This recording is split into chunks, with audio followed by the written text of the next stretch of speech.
I won't deny that creepy things happen at Disney's parks. In fact, quite the opposite. I believe all the stories, all the urban myths and legends. I believe them because I've seen one. I know all the stories. People disappearing, strange scenery, animatronics moving on their own, out-of-place objects. More importantly, the utilidors.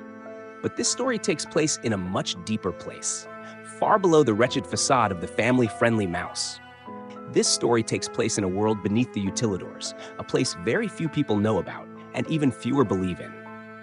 I'm telling a story about a forgotten place, the rusted-out halls of the long-abandoned base that the utilidors were built on, a place without a name, a place that has no blueprints and no reference in the history of Disney World. However, for the sake of clarity, I'll be calling this rusted and rotted place the crawl space. I want to say up front, no, I'm not the one who experienced this story. This story, or rather the video I'm talking about, was brought to my attention by my friend Oscar. I can't imagine what it was like for him, holding onto that old Panasonic camera, knowing full well what was on it. But what could he say? Who would believe him? How many people would ignore him? Or worse, how far would Disney go to cover it up? I guess that explains why he brought the old thing to me. Oscar did warn me about the contents of the SD card from the camera, but what kind of skeptic would listen to something like that? Why would I take him seriously, rambling on about what he'd seen? I didn't want to watch the recording. I thought it was fake, probably just some stupid joke jump scare on the card. But the way he reacted felt so genuine. I think the look of fear in his eyes was what made me watch it. I put the SD card from the camera into my computer and opened the Files app. 4 different files popped up, 3 videos and 1 folder labeled imports. The first file was labeled roadtrip.mov. I sighed and clicked on it. This isn't a story where everything goes wrong right away. I won't go into detail, mostly because I don't want to spoil anything, but I will say this. Things go south, and they go south fast. The recording started. The camera was pointed at a piece of cardboard with little hands wrapped around the corners. The sign had colorful paint on it, yellow letters with alternating black and red outlines that spelled out, "The Baileys go to Disney World." This stayed up for about 3 seconds before the screen cut to looking out a car window. The Baileys were on a very busy road. Cars were honking loudly, and there wasn't much movement except the occasional slight tug forward. A stern voice spoke from the driver's seat, probably the father of the family. "Sophie, put the camera away. You'll drain the battery." I heard a girl's voice sigh from behind the camera. "Fine," Sophie said, annoyed, and then the camera cut again. The family had finally reached Disney World. Sophie, who I figured out was the one recording, turned the camera toward a little boy with brown hair who couldn't have been older than 6 or 7. "Are you excited, Carter?" Sophie asked. The little boy turned to the camera and giggled loudly, wearing a big, happy grin. This is where the first video ended. I sighed and clicked out of the video. "This sure is scary, Oscar," I muttered sarcastically, clicking onto the next MOV file, labeled Mouse MOV. In this video, Sophie handed the camera to an eager Carter, who held it up to his face, beaming. I heard Sophie chuckle. "No, silly! You hold it like this," she said, adjusting the camera to face the other way. Now I could see the rest of the family, all of them wearing the iconic Mickey ear hats. Sophie was tall, her face covered in freckles. She had thick black hair in a braid and wore a Mickey Mouse jacket, the kind with the character's head as the hood. "There's my little cameraman," the dad said. He was a rather large man with a bald head, thick mustache and beard, and a bright red shirt. He was smiling broadly. If his mustache had been light gray instead of dark brown, I would have thought he was Santa Claus. "Come here, Carter," the mother said, smiling. She was a short woman with crow's feet that no amount of makeup could hide and bright green eyes. She had thick black hair, and she was smiling happily as the little boy ran up to her. Her face got bigger as it moved closer to the camera. The camera cut again. Now the family was watching a parade. Carter wasn't holding the camera anymore. Sophie was, recording from behind her mom and dad, holding Carter's hand. She turned the camera to focus on the parade, zooming in on an actor in a Cinderella costume before Carter suddenly shouted, "Mickey!" and began running off. "Carter!" Sophie shouted, chasing her brother as he ran toward the dark alleyway between 2 of the cartoon-styled buildings. As the camera bobbed and shook, I swear I saw a mascot silhouette in the shadows, a gloved hand beckoning the little boy, who giggled happily, until he looked at the figure. The video cut to black as Carter started to scream. I stared at the paused screen. The camera was too blurry to make out the character, but I assumed from Carter's shout that it was Mickey, or at least some character that looked like him. I shook, confused, and worried. What the hell happened next? I hesitantly clicked on the next file, a video labeled backstage.mov.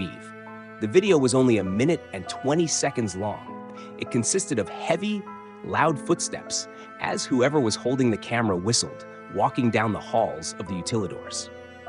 The person stopped, looked at the metal wall, and pulled out a mechanical screwdriver from off-screen, holding it in a gloved hand before putting it to a rivet on the wall, unscrewing it.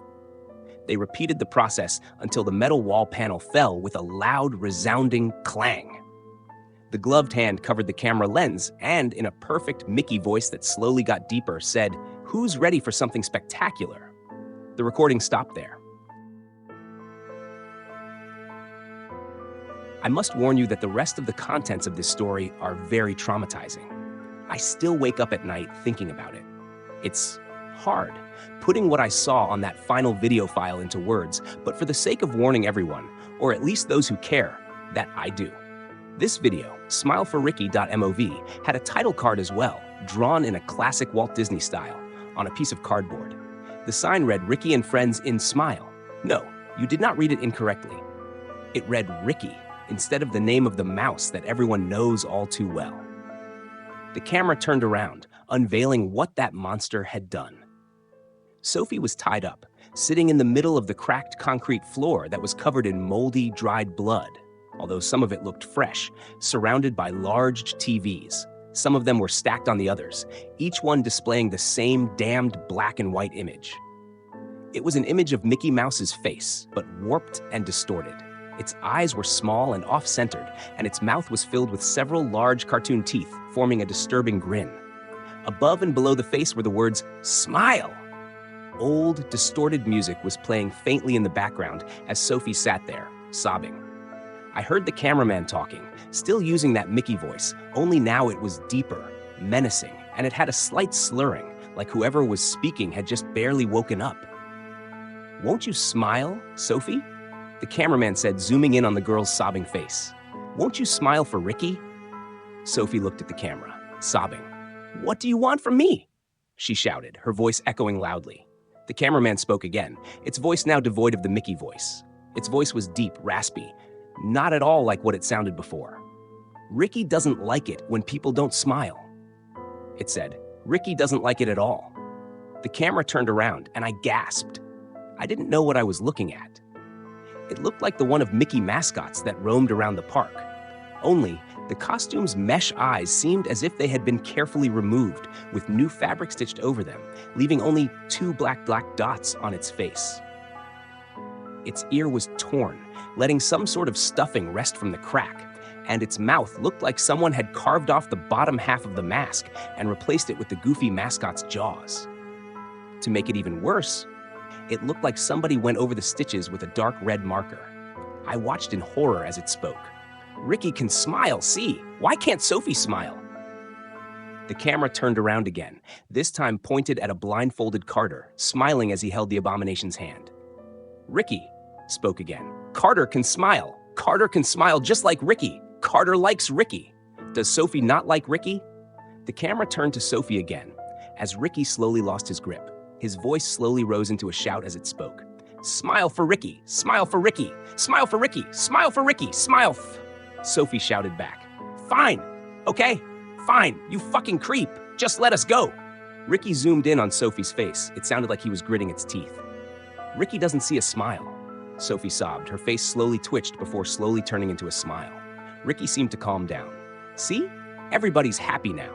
Rickey, Sophie, Carter, happy, happy, happy." The camera slowly got closer and closer to Sophie as loud, clomping footsteps filled the halls. A gloved hand held out a knife, reaching behind Sophie as Rickey cut her free. Sophie wasted no time, grabbing Carter's hand and running. Rickey sat the camera down, aiming it at the shadows of the kids as another loud, clomping set of footprints could be heard. A shadow appeared in front of the shadows of Sophie and Carter.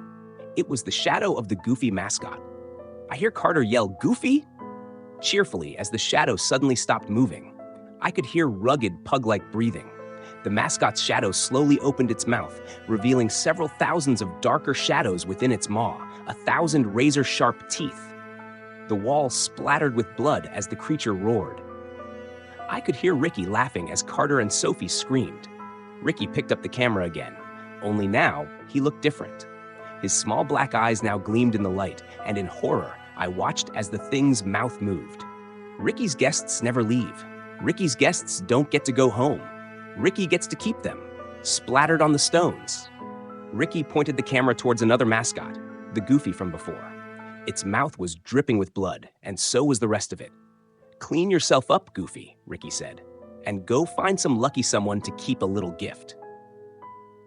The camera cut to black and suddenly cut back to the sunny park, pointing towards a man, towards Oscar.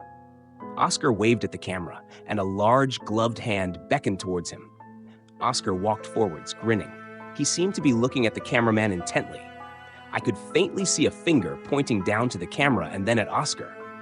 "You want to take a video with me?" Oscar asked, and the camera shook up and down.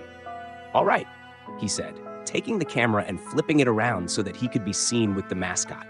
He was taking a video with Goofy, grinning. "Hello, I'm here at Disney World with my family for the summer. I stopped listening to him. Instead, I was focusing on something in the background. It was Sophie and Carter's parents, shouting at a police officer and sobbing. I found out just a few weeks ago that Oscar was murdered in his own home. The last thing I ever got from his address was a photo in the mail. It was a picture of Rickey, standing over Oscar's corpse and waving at the camera. I don't know how.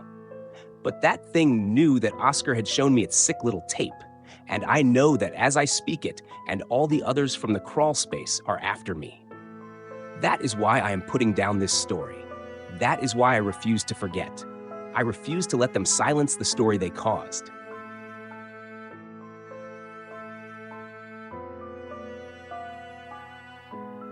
Tonight's story couldn't have happened without the help of the lovely supporters on screen.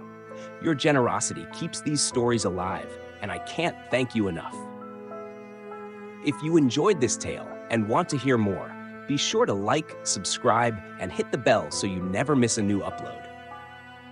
And if you want to support the channel and get access to exclusive content, behind-the-scenes updates, and even early story releases, consider joining my Patreon. Every bit helps keep the lights on and the stories coming.